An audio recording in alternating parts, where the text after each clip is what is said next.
You're going to be looking at work you like, because it would primarily all day Ansel Adams, and he and Georgia O'Keeffe have to be the very best known, best loved landscape artists in this country from the 20th century. Ansel Adams did more than landscapes, but he's not famous for the work he did, say, as a portrait photographer, or even most of his commercial work. And I think also his color work is, which he did later in the 40s, is not so highly regarded. But as a black and white photographer from the second quarter and into the mid and later 20th century, he's superb. What else was he beside a photographer? I will get back to the beginning of the lecture in a minute. But he was a photographer. How many books did he write about photography? An awful lot of them. Of the technique of taking good photographs. So for the craft, he has a number of books. He was an advisor to the founders of the first department of photography at the Museum of Modern Art. So at one end, he's developing people as artists with the craft, and then he's developing it as an art, because MoMA was the first museum to illustrate photographs. I mean, to have a department of photographs as a bona fide form of art. And then he taught. He ultimately got a Presidential Medal of Freedom. I think there are a couple of other things. And he started out as a classical pianist.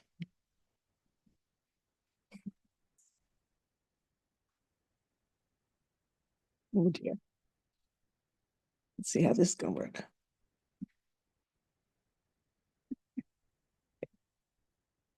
And you've seen his work already, because he did this photograph of Stieglitz and Georgia O'Keeffe. He and Georgia O'Keeffe were good friends. So she's like a pivot. There's Hartley on one side, they're friends, and then you've got Ansel Adams on the other. And Stieglitz, who was set his standards, his sight about what modern art should be, among photographers, only ever showed the work of, I think, 4 or 5 men, not women. And Ansel Adams was one of them.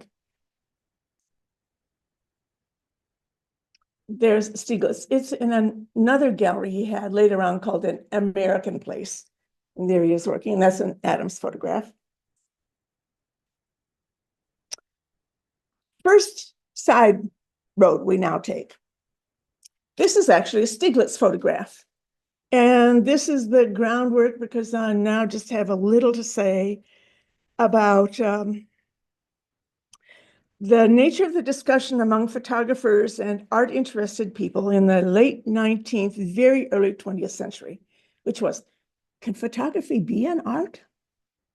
Because it's mechanical, it's a machine, a piece of equipment that's taking the picture.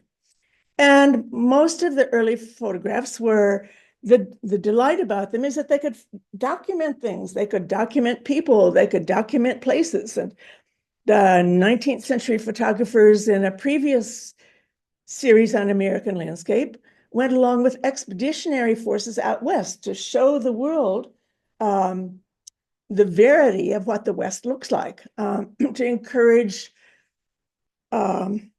population to move west, to give industrialists a sense of where they should establish plants, and especially if they wanted any ores, where they should go. So it had been a very functional occupation, or it was used for function. And then toward the end of the 19th century, there comes this movement called pictorialism. Doesn't last all that long, but this is Stieglitz as a pictorialist. The name is, as you'd imagine, it has to do with pictures. These were artists who want to establish the fact that photographs are an art. And you did that by making them look like paintings. They showed hand manipulation, either in the printing or the image is a little bit touched and retouched. So that's like a painter would work at something, it's not just the machine only that's doing this. And the kinds of scenes tended to be soft focused and sort of romantic or pleasing or, well, sentimental subjects often. The kind of subject you would find in ordinary paintings. Now, Stieglitz, when he did this one, this is 1903, I believe, it's just a spring morning. It could be a Japanese scroll with that hazy ground and the asymmetry and the slender, this sort of sapling up on one side. And then often they would mount these on colored paper and then frame them so that they were being the equivalent of a painting.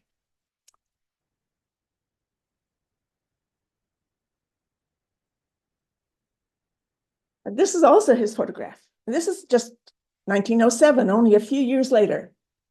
And it's taken often, not only as a very famous picture, but it's famous because this seems to show the shift to what we call now a modernist point of view, which is that you show things just as you see them, except you bring out maybe the elements of form, the shape, the composition, the harmonies, quite independent of the subject. It's called steerage. And the story behind this is that Stieglitz and his wife and daughter at the time, they were going to Europe for the summer. He was reluctant to go, but they were going. And they're up in first class cabins. And he looks down. He evidently carries his camera around with him. And he looks down into steerage, sort of longing to be with that sort of more casual life. But he said when he looked at the photograph, he saw things like triangles and circles in there, the man leaning over at the top in his straw boater with those circles, the circle of I don't know what this piece of equipment is at the lower left. And then he saw the chain link is made along the gangplank there is circles. And he saw the lines that are leading on diagonals, forming triangles, that he saw the elements of line, form, shape that make a work of art.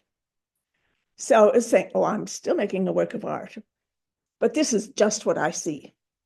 Now, people looking at it now, the one thing that he does not comment on, but is somewhat taken for granted, is this a very elitist work, because after all, he's up above with the first class people looking down. He's not making a commentary on people in steerage at all. It's sort of devoid of social meaning, but that's fine. He doesn't editorialize this. This is what he saw. So he, with this, now saying, but the elements of work of art are enough to make it, does that sound like what Georgia was doing? Yes, it was. She wasn't looking for subject. She was letting the forms come out from her. And that was the expression that she wanted. And then Stieglitz was not alone in this. Yeah, I have to use this. He had a good crony, Edward Steichen, who is the man who had the apartment across the hall from that gallery 291 and alerted Stieglitz, oh, that space is open, you can make it into a gallery. And they co-edited a magazine of the new photography. And let me show you the same shift in Steichen's work. Now I have to give you titles here sometimes. The Big White Cloud, Lake George. think every artist who's involved in the development of 20th century modern American art was around Lake George at that time. But that's all mood and atmosphere and forms blurring into one another.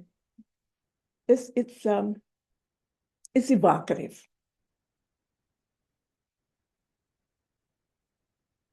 And then he progresses to things like this: foxglove, straight on, minute recognition of this is what it looks like.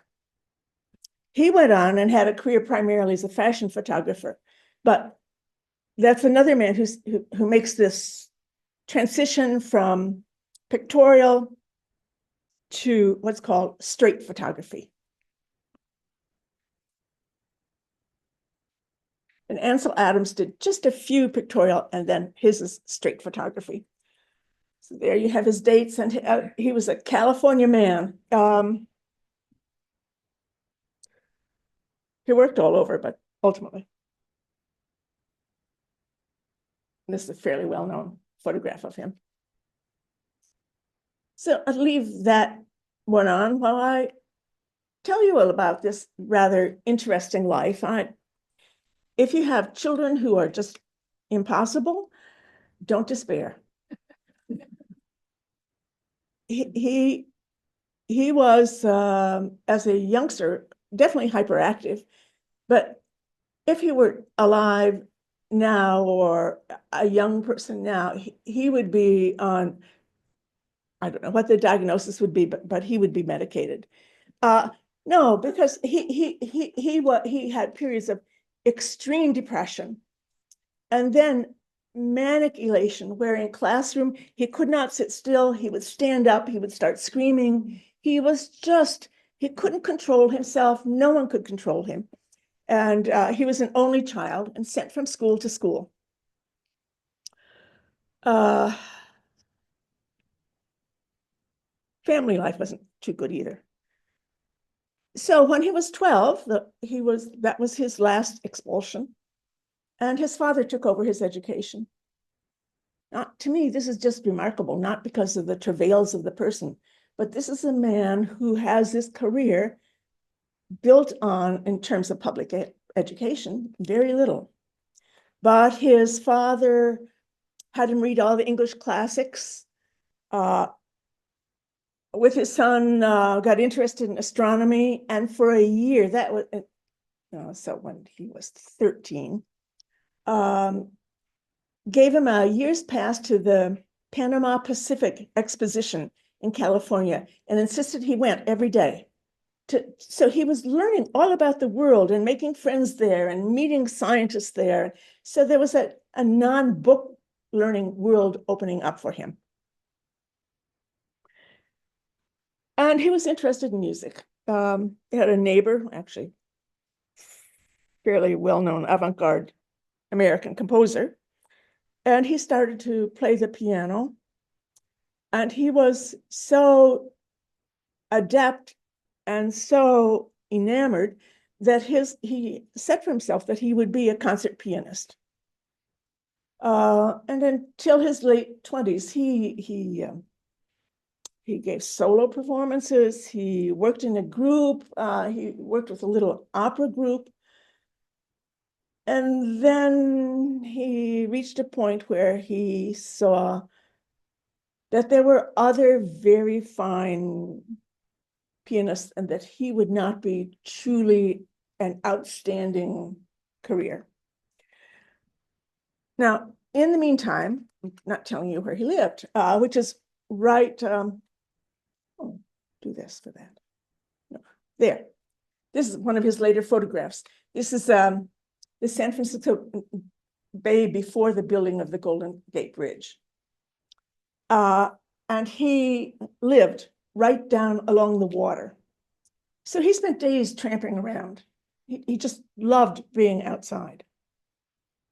So this is like, then there's a story. When he was 16, the family had a vacation and they went to Yosemite, which was fairly recently opened as a national park. And his father had given him a little Kodak Brownie box camera, which was what upper middle class kids, there's nothing really unusual in that he would be given one. But going to Yosemite and then taking pictures at Yosemite, all his life going to Yosemite was what was foundational for him. I think I have things to have. He was a marvelous writer. I brought 2 books and they have some of his writing with him. And so we'll get to that. What did he say? The splendor of Yosemite burst upon us and it was glorious. There was light everywhere and a new era began for me. This previous picture shows him in the 40s and the way he conventionally set it up. So he would have, he formed a group called F64 for camera. And then he also taught about this to get high so you could get really a distant view. And he got it with extremely precise, clear focus. That's what F64 can give you, precision at a distance. So this is the way he would like to photograph, from up above and looking far and down.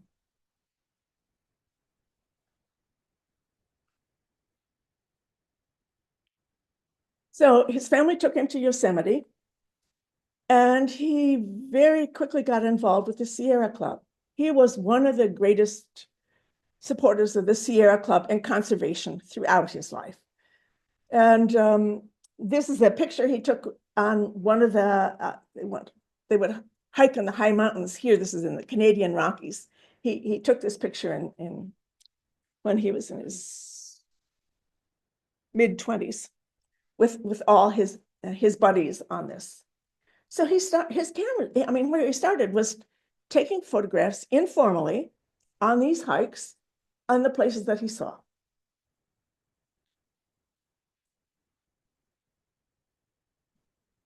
Like this.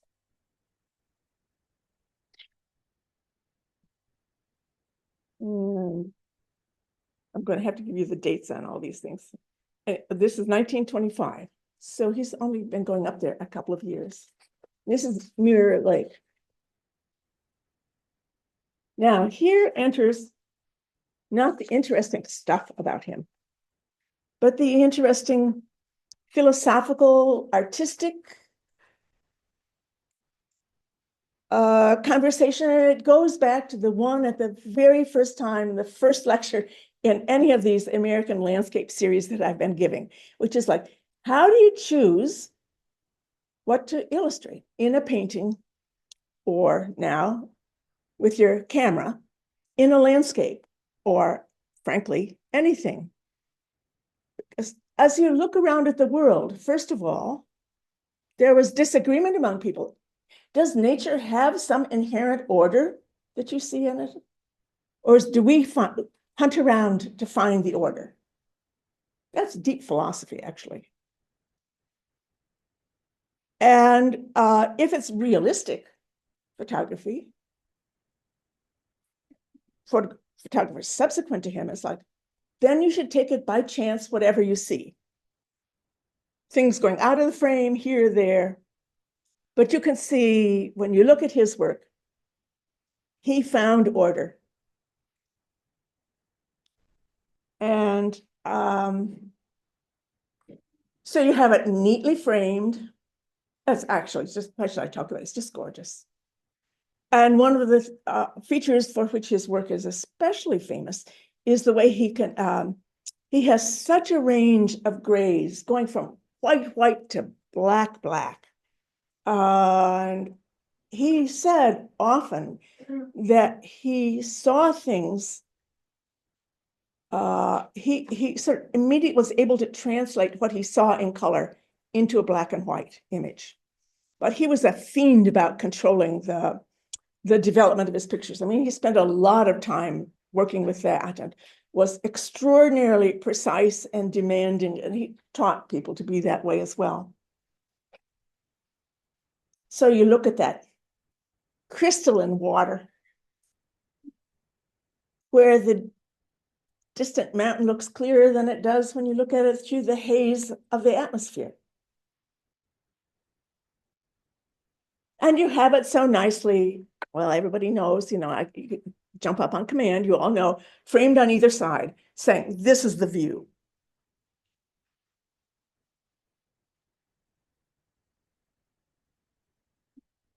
So that's a Bierstadt painting of actually an imaginary place, roughly based on Yosemite. But you see, again, there's just something so fundamental about you have that obdurate solid mountain, and then you have this water, you know, this transparent, liquid, smooth mirror. So what greater contrast can nature provide you? One on the ground, one rising from the ground. So like an encyclopedia of the natural world there.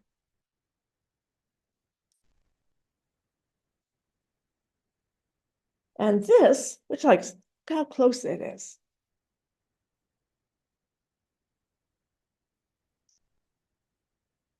This was made in 1861 by Carleton Watkins, whom I'd mentioned again in an earlier series, a really intrepid man whose photographing in this area sort of led to its becoming known enough to be declared ultimately a national park, that he used a 20 by 16-inch glass plates, and he didn't have any exposure meter, and he carried all his equipment in on trains of mules, and he took these pictures. So that's his. And would you just, I mean, I looked at that. Now I know not to check only online, but I didn't have a book with me to say, because I would have sworn that Ansel Adams had seen Carleton Watkins' photograph. That to this. What I read said he wasn't familiar with Watkins' work until 1940, so that would be just a wonderful coincidence. And Bridal Veil Falls, this kind of natural way to compose it with the water streaming down the center of the picture. This is Ansel Adams' picture from the 1920s. What a variety of color grays in that spray.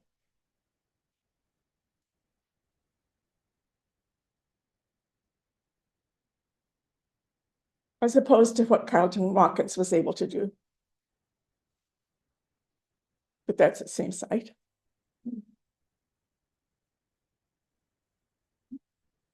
And Bierstadt in the painting. So for an artist who's being a realist, a modernist, he certainly is coming up with works that look very much like the traditional of the past. And this is the photograph that I think is the one that brought him most attention. This is Half Dome at Yosemite. He wrote about this because it's pretty uncanny, that black, glistening rock face. And then the amount of detail you see, like in the tree down to the lower right. To see that much detail in the rock face, he put a red filter over the lens, and that enhances the tonal differences. So this is realistic portrait, but of a landscape, but he has altered it. So it's real, but not completely real. But something no one had been able to achieve. He returns to this in the 1960s.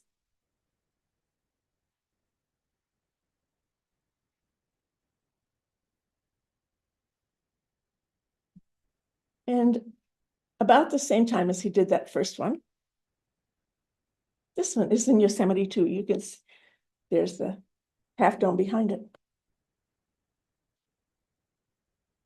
I think that's just enchantment.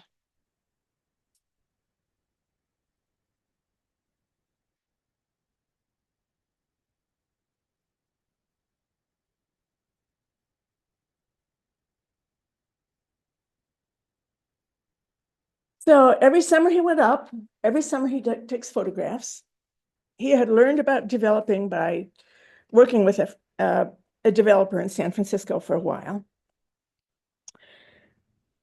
And a man who was a great patron of the arts in San Francisco, a man named Bender, saw some of these photographs and said, you give me 18 of those, we'll make a portfolio and I'll sell the portfolio for far more than Ansel Adams was going to ask.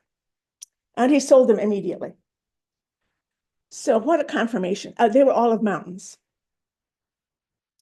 So that was the way to get his work to the public, you see. But you see, it's also like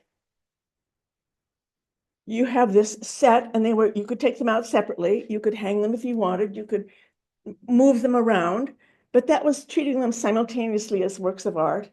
And because he was such a good man in the technical side, each one of those looked as good as the original. They were all originals from the same negative.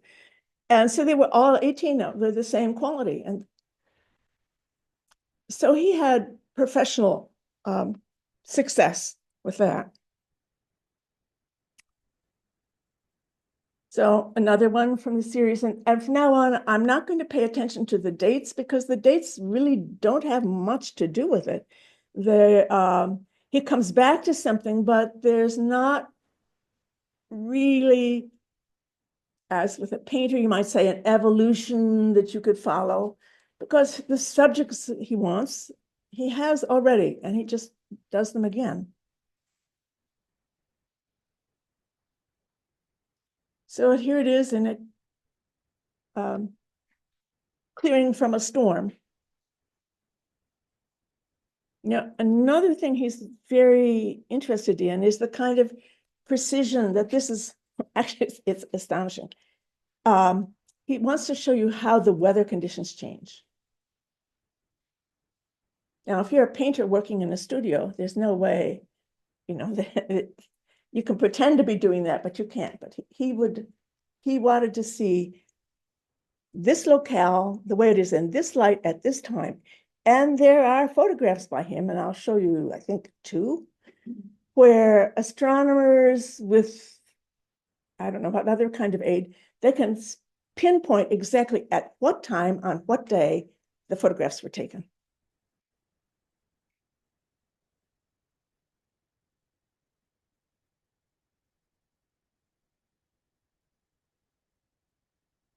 So is this one familiar to you? This is the Grand Tetons and the Snake River. This is one from the early 40s. I'm going to come back to some that he did a little earlier than this. But he had an exhibition at Stieglitz's gallery. He was publishing in books and in articles. He was well known by other artists. So he was a well-established artist in around 1940. He was contacted by the Department of the Interior because they asked him to do a series of photos that would be a mural in the headquarters in Washington of places in this country, thinking that in wartime, it would enhance the patriotism and prevent people's despair to know that we were possessors of a country like this, that this is a way of saying that you are American, that this is an American landscape. And for him, always, he was, another way, quite 19th century. For him, the landscape was spiritual. This is the place of spiritual truth and spiritual restoration, just like Hartley. Now, he doesn't project his own anguish onto it, but he is now wanting to do this as a way to represent all of our country. So there was a message in it, not just documenting what the place looked like. It's a magnificent photograph. The more you look,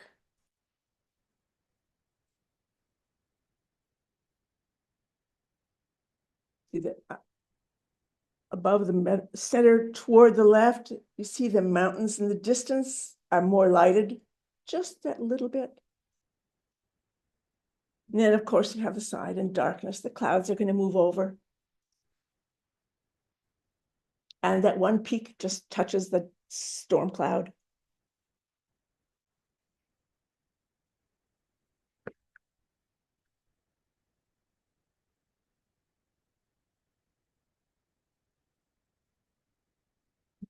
You have rain on one side, mist on the other, rising from the river.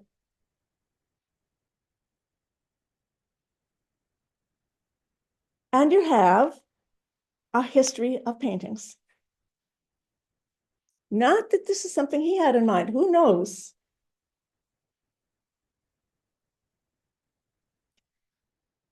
The old tradition of landscape painting, again, this goes back to the very first class I gave on landscape painting. It started in France in the 17th century, and the typical way to make a painting look as if it went into depth, to give you that illusion, is that you have a road or a stream that winds back so that in your imagination, you can follow it. And also you notice in this, you're not down on the ground. There's a kind of a subtle flattery of human beings that we're above the scene. Our eyes can own all of what we see. And more recently, you saw Thomas Cole's Oxbow. Well, you go to the Met and you see that.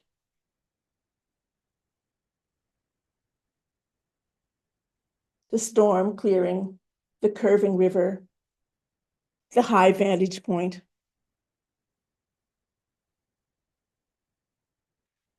Now, in this one, though, of course, you have down at the lower center a painter, which is kind of an interesting conceit here. That painter, he's as if painting the scene, but of course, he's not painted what we're seeing because we're up higher than him and we're painting him. So we're more grand than he is. But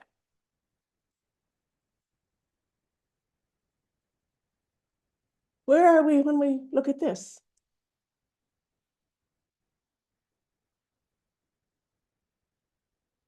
Yeah, we're sort of like a god up above looking down.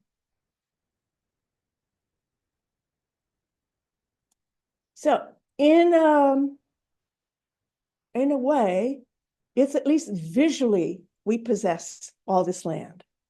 We Americans own this land. Now, by this time, they're not even, there's no mention of Native Americans here at all. And before leaving this, I thought I just to reemphasize what a wonderful photograph this is. Here are some contemporary ones.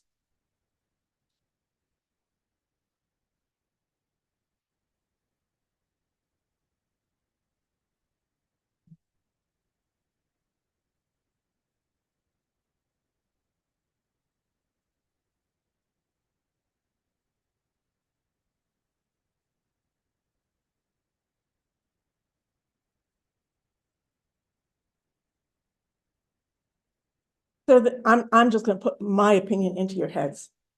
I think the Adams is as lofty above these as these which are perfectly fine, but they don't have the majesty of that. I especially love this water, the ribbon with that reflection, just where the scar is dark.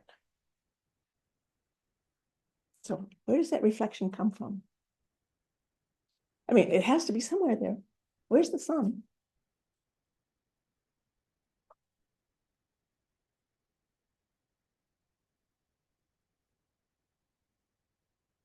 And it became the title of one of the many books published of his photographs. I mean, I brought two from the library here. Any publisher now who can afford to publish a book and wants to make money, make it about either George O'Keeffe or Ansel Adams, and you have a guaranteed buying public.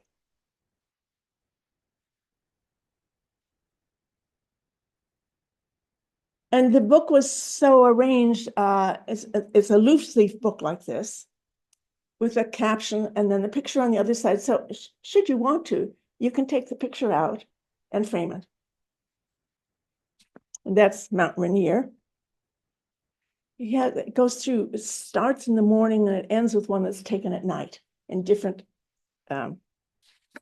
locations owned by this country. I think mainly this country. This one, that's in Denali National Park. So Alaska.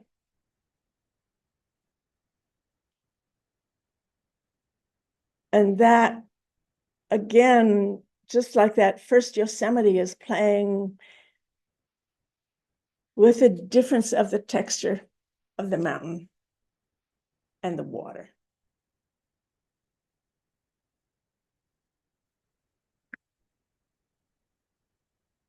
And for the sense of scale, you go down with those few trees. It's just the majesty of it.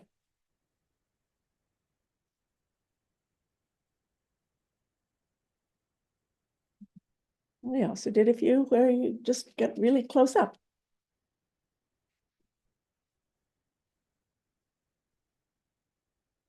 Look like pyramids in the background. See, I will tell you. It's one of these major mountains too.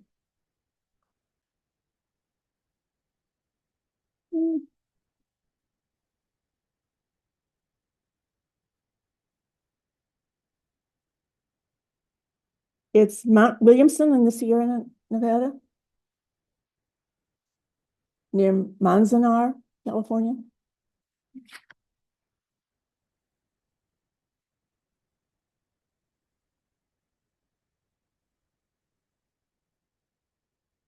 This is the book that wasn't published until the 70s. He collected, I think it was the 70s, maybe later than that, with the photographs he had done in the Southwest. He'd made repeated trips out of California, and especially to the Southwest. He loved the West. And I thought this one here, you see, and I will get the titles for these.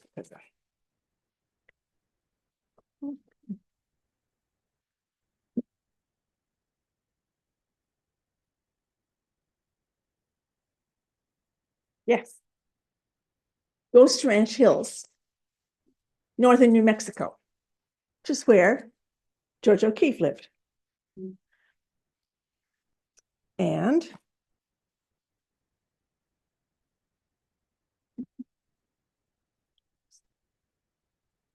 now what's going on?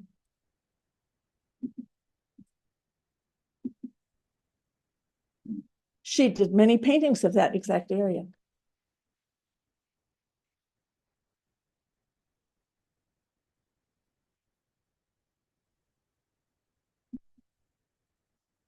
This is one of his very well-known photographs. That's George O'Keeffe with the man who was the head wrangler at Ghost Ranch.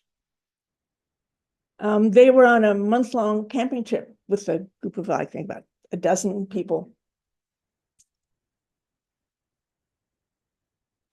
And it was in the Southwest. That's where he made that ultimate decision that he was going to have a full career as a photographer.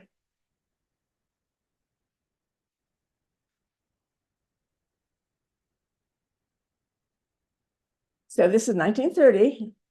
There's his Rancho church. Last time saw hers.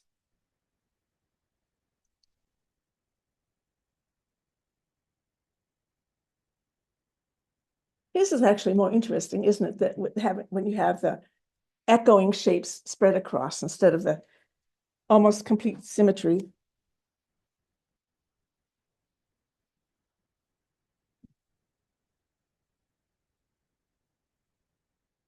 And he captures all the textures with his skill developing these pictures.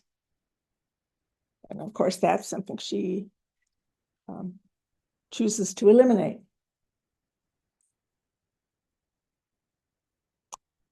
This is not the same one you saw last time. There, I told you she did several versions of the back of that church. This is one's in the Phillips collection in Washington. And he did several of the back of it too.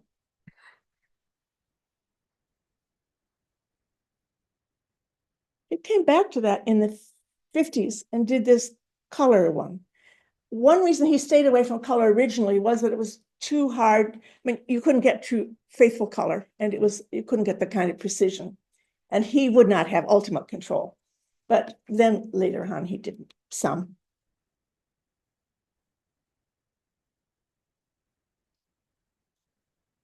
This photograph of a woman in Taos. The first book he was involved in was with a kind of an eccentric woman who was there in that artist colony in Taos. And she provided the text, and then he provided a series of pictures. That's what the ones you were just looking at were for, and as is this.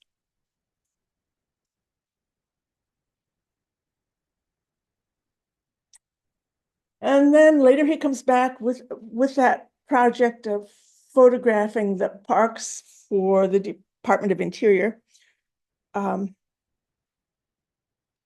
Those photographs that he did for the Department of Interior have been found. I think they've now been reinstalled.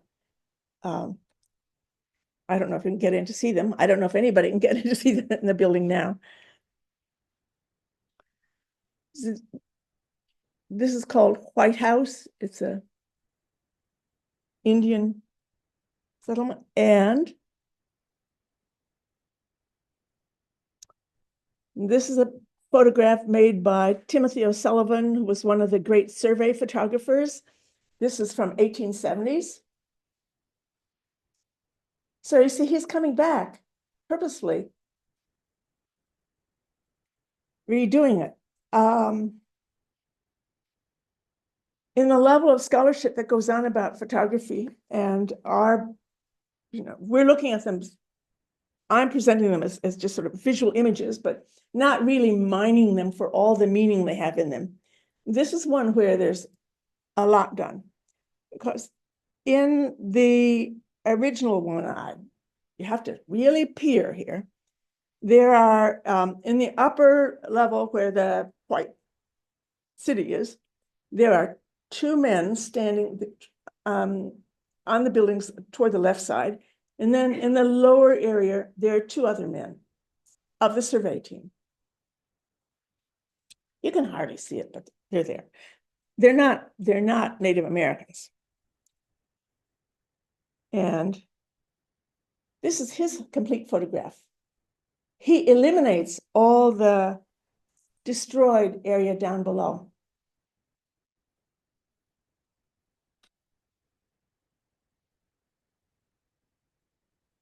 And concentrate more on the rocks.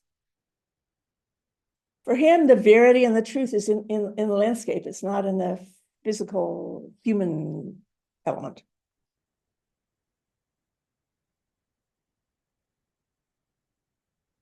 This too, the Canyon du Chelly. And this is Timothy O'Sullivan's view. Again, that looking from above, the total mastery we are given in these photographs over the setting. In the center of this picture at the bottom, those little white shapes are tents. The minuteness of human beings.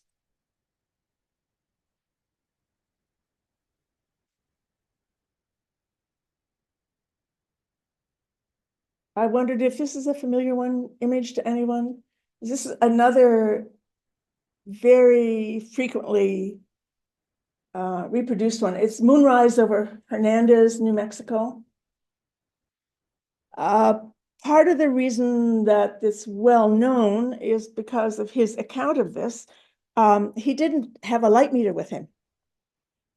So he had to guess what exposure he needed. But he knew what the exposure was needed for the moon.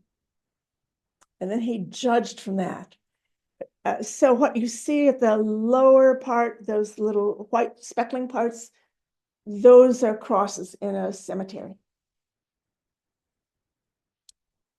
And they've been a little bit overexposed so that he could guess the rest of the pictures. That's what makes them sparkle. So, and then you look back and back and back and back and back.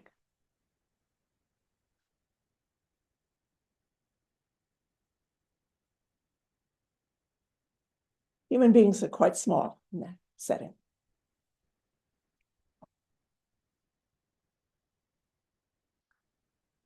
The white sands, and that you look at that and well, you know that's a modernist image because that is as much without place or time, but dark and light and pattern, very abstract.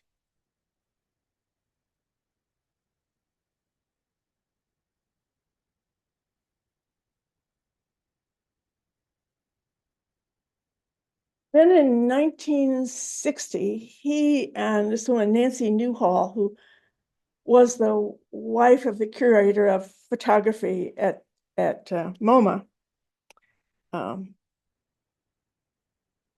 put together this book, which was again the tone was to be patriotic, always enhancing our pride in this country. He did not do all the photographs in it, and I don't even know completely which ones are in it. I'll show you 4. And there was an accompanying text. Give you a line from, I'll get this 2 lines about this in a minute. This is citizens we all inherit. This is ours to love and live upon and use wisely down through the generations of the future. That sounds to me just like go west, young man, the West is ours. The whole American possessiveness of the land, white American possessiveness of the land. And about this cover image, oh, I'll get to it sooner or later. I hope I haven't lost the picture, but I will tell you about the picture anyway right now. This is what he wrote about it. He's a marvelous writer. I made this photograph on a crisp autumn day in the mountains north of Santa Fe, near the crest of the Sangre de Cristo Mountains, which is where Marsden Hartley did all those pastels. We came across a stand of young aspen trees in mellow gold. I immediately knew there were wonderful images to be made in the area. We were in the shadow of the mountains. The light was cool and quiet, and no wind was stirring. The aspen trunks were slightly greenish, and the leaves were a vibrant yellow. Look at all that description of color that he's taking in deeply to then lead to something that's a black and white image.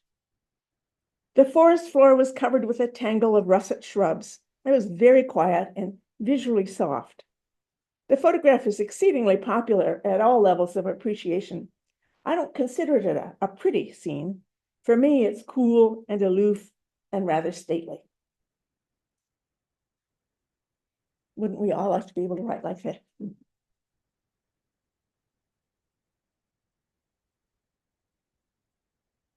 This is a sunrise scene.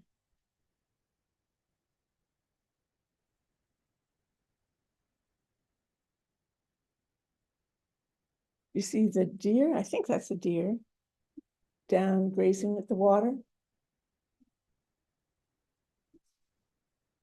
To give you a sense of the scale of this environment. That again is something that was done in early paintings. Of course, of this. It's Winter Sunrise, the Sierra Nevada from Lone Pine, California.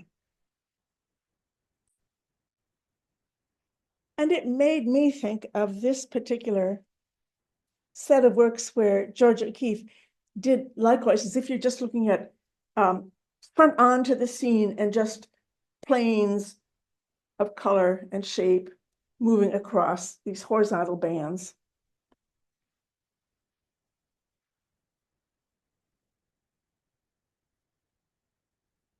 And to all that quietness and stateliness, maybe just the little animal that wandered in, or that slight wisp of a cloud that happened to wander by.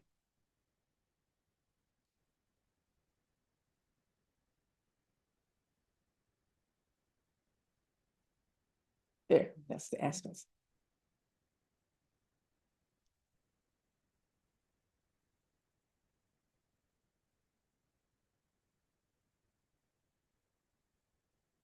It is interesting. It's as if this is the forest primeval. There's no indication of that he's there, that anyone has ever been there, where he could be standing. He has to be up. Well, that we know, because you don't see that's the complete image. You don't see the bottom of the trees. It doesn't take you down to ground level.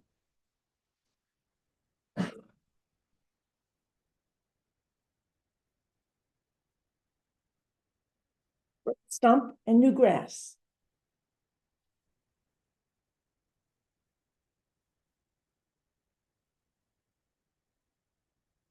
This takes me back to something he wrote early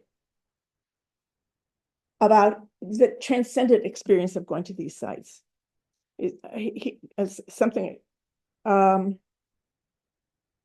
he had a definite spiritual experience in this wilderness. It was one of those mornings when the sunlight is burnished with a keen wind and feathers of cloud move in a lofty sky. The silver light turns every blade of grass and every particle of sand into a luminous metallic splendor. And then more and more and more. I saw more clearly than I'd ever seen before or since the minute detail of the grasses, the clusters of sand shifting in the wind, the small flotsam of the forest, the motion of the high clouds streaming above the peaks. There are no words to convey the moods of those moments. And he wanted his paintings to convey that quality. This is also in that series. Now you're down at water's level. These are in the book, but not by him, just so you should see the difference.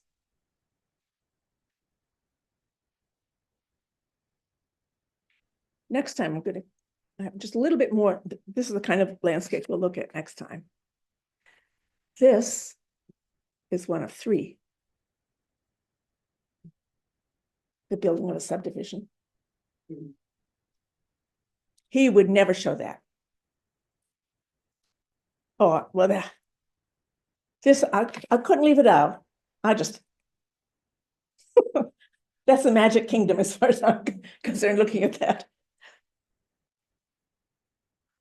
But in these last few minutes, a set that he did of the Japanese-American internment camp, he did about 200 photographs of his own volition, and then he gave them to the Library of Congress, ultimately.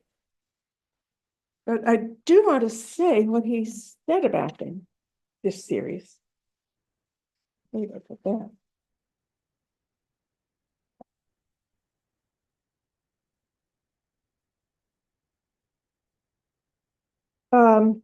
He wanted to show how these people suffering under great injustice had overcome the sense of defeat and despair by building themselves a vital community in an arid but magnificent environment. So that's one view of it. Is that Manzanar? Yes. And then he does have some of people within and their activity. But it's the mountains behind, right? Now, this is where we're going to go next. See, the time is gone, so we're not going to do it today, but she did that too. We know this, but let's look at what she did there. They were quite opposed because her critique of what he does is that it doesn't deal at all with the human plight. And he says, no, mine are of hope. So it's another completely different personality. And then next time I'll begin with some Depression era photographers. They're largely working for the government and they are trying to convince people to support the migrant farmers and people who are being destroyed by the Dust Bowl. But it's like that. How's that for a landscape photograph? You would never find something like that, would you, with Ansel Adams? Okay, that's our time. Any questions or?